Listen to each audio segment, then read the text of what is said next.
In order to achieve accurate shot placement, you need two things. You need aiming and trigger control.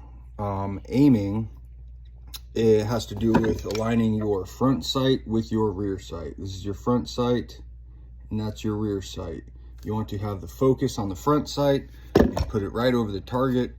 Build the castle right with the two rear sights so that you have equal height and equal light between the two rear sights and the front sight.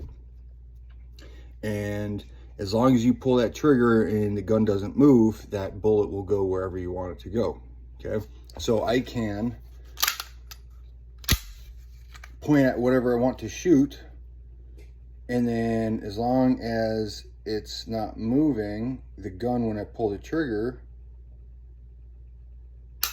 I can have the worst grip in the world and I'll still shoot whatever I want to shoot at, but only one time. If I want to shoot something twice or multiple times, then I need to have a good grip.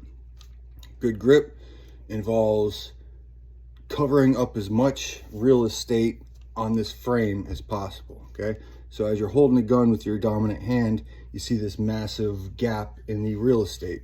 All of this frame, the entire side, left side of the frame is not covered up. So cover it up with that meaty part of your thumb, right?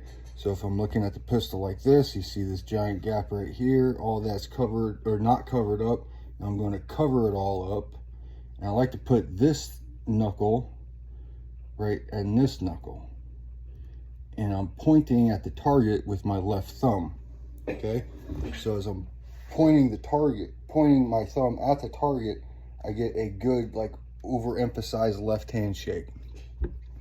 That's going to put as much pressure on this frame as possible. It's going to put a lot of pressure on the left side of the gun to keep it from pulling in as I'm pulling my trigger. If I have terrible trigger control, then as a right-handed shooter, every time I pull the trigger, it's going to come down and the impacts are going to hit down and to the left.